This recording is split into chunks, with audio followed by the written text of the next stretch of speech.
السلام علیکم دوستوں، کیا حال ہے آپ سب کی؟ امید کرتا ہوں خیریت سے ہوں گے۔ میں ہوں محمد یعقوب لغاری اور آپ لوگ دیکھ رہے ہیں انفارمیٹیو ویڈیوز ٹیلی ویژن۔ میں آپ کو قصص الانبیاء کے بارے میں بتاؤں گا، یعنی حضرت نوح علیہ السلام ایپیسوڈ 3 پارٹ 3۔ تو چلیے شروع کرتے ہیں۔ بسم اللہ الرحمن الرحیم۔ اس وقت نوح علیہ السلام کی قوم میں ایک بادشاہ تھا، وہ بہت مغرور تھا۔ وہ قوم سے کہنے لگا کہ نوح کی باتوں میں کان نہ دھرنا اور نہ اس سے بحث کرنا، یہ جو کرتا ہے اسے کرنے دو، تم اپنے بتوں کی پوجا پر ڈٹے رہو۔ چنانچہ لوگوں نے نوح علیہ السلام کی باتوں کی طرف سے کان بند کر لیے، اپنے بادشاہ کی بات پر عمل کرنے لگے۔ تب نوح علیہ السلام نے اللہ سے فریاد کی، اے پروردگار، یہ میرا کہنا نہیں مانتے، ان کی سنتے ہیں جن کی اولاد اور مال نے انہیں فائدہ تو نہ دیا، الٹا نقصان پہنچایا، اور انہوں نے مجھے ستانے میں کوئی کسر نہ چھوڑی۔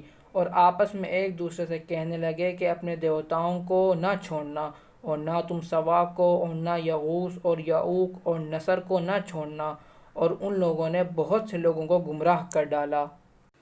اور پروردگار تو ایسا کر کہ یہ ظالم اور زیادہ گمراہ ہوں۔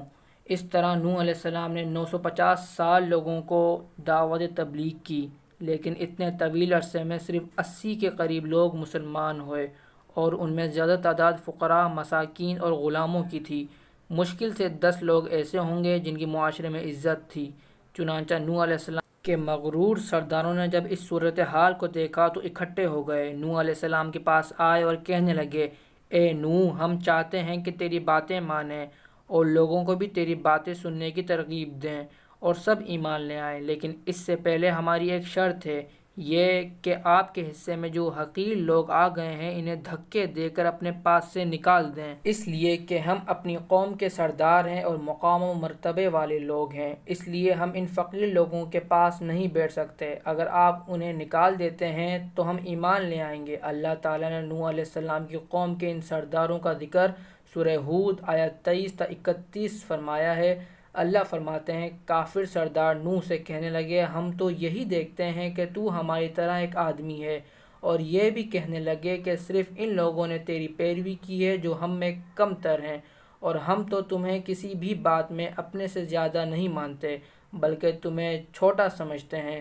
نوح علیہ السلام نے کہا، اے سرداروں، بتاؤ تو صحیح، اگر میں اپنے رب کی طرف سے جو دلیل آئی ہے اس پہ قائم ہوا اور اس نے مجھے اپنی مہربانی سے سرفراز کیا اور تم سے چھپی رہی، تو کیا میں اسے زبردستی تمہارے سر ڈال دوں گا، حالانکہ اس سے بیزار ہو؟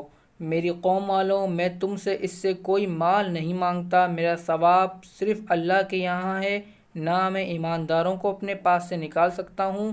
انہوں نے اپنے رب سے ملنا ہے، لیکن میں دیکھتا ہوں کہ تم لوگ جہالت کی بات کر رہے ہو۔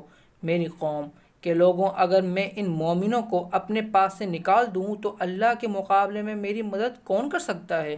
کیا تم کچھ بھی غور و فکر نہیں کرتے؟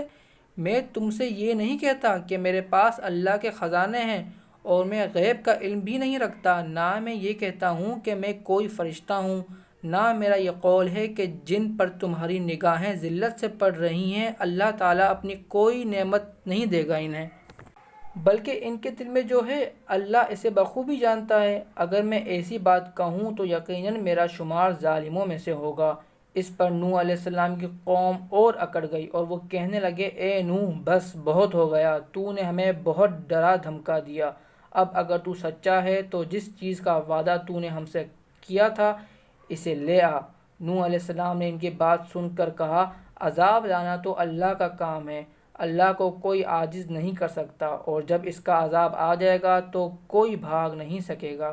اس کے بعد نوح علیہ السلام کی قوم کا ان سے سامنا ہوا تو انہوں نے ان سے کہا، اے میری قوم، اگر تم سے یہ برداشت نہیں ہوتا کہ میں یہاں رہتا ہوں اور اللہ کی باتیں سناتا ہوں، تم اس سے چڑھتے ہو اور مجھے نقصان پہنچانے کے در پہ رہتے ہو، تو سو میں صاف کہتا ہوں، مجھے تمہارا کوئی خوف نہیں، تمہاری کوئی پرواہ نہیں، تم سے جو ہو سکے کر گزرو، میرا جو بگاڑ سکتے ہو بگاڑ لو، تم اپنے شریکوں اور جھوٹے معبودوں کو بھی بلا لو اور ایک ساتھ مل کر پوری قوت کے ساتھ مجھ پر حملہ کرو، تمہیں قسم ہے تم میرا جو بگاڑ سکتے ہو بگاڑ لو، اس میں کوئی کسر نہ چھوڑو، مجھے بالکل مہلت نہ دو، اچانک مجھے گھیر لو، میں بالکل بے خوف ہوں، اس لیے کہ تمہارے راستے کو میں باطل جانتا ہوں، میں حق پر ہوں، اور حق کا ساتھی اللہ ہوتا ہے، میرا بھروسہ اسی عظیم ذات پہ ہے نوح علیہ السلام نے انہیں چیلنج دیا لیکن کسی کی ہمت نہ ہوئی کہ ان پر حملہ کرے، تو انہوں نے کہا کہ اسے چھوڑ دو، یہ مجنون اور بیوقوف ہے، نعوذ باللہ۔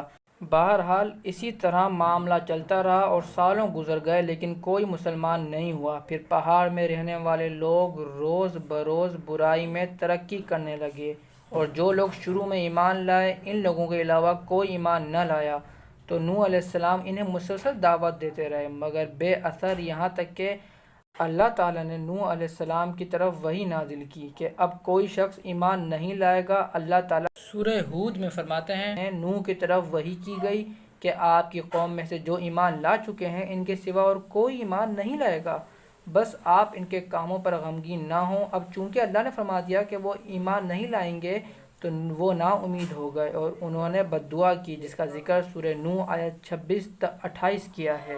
نوح علیہ السلام نے کہا، اے میرے پروردگار، تو نہ چھوڑ زمین پر کافروں میں سے کوئی بسنے والا، بے شک اگر تو چھوڑ دے گا انہیں وہ بھٹکا دیں گے تیرے بندوں کو، اور نہ وہ جنم دیں گے مگر فاجر کو، سخت منکر کو۔ اے میرے رب، بخش دے مجھے اور میرے والدین کو اور اسے بھی جو داخل ہو میرے گھر میں ایمان لا کر، اور مومن مردوں کو اور مومن عورتوں کو، اور نہ تو زیادہ کر ظالموں کو مگر ہلاکت میں۔ تو دوستوں امید کرتا ہوں پارٹ پسند آیا ہوگا۔ اب ایپیسوڈ 3 کے پارٹ 3 کا انتظار کیجیے۔ اللہ حافظ۔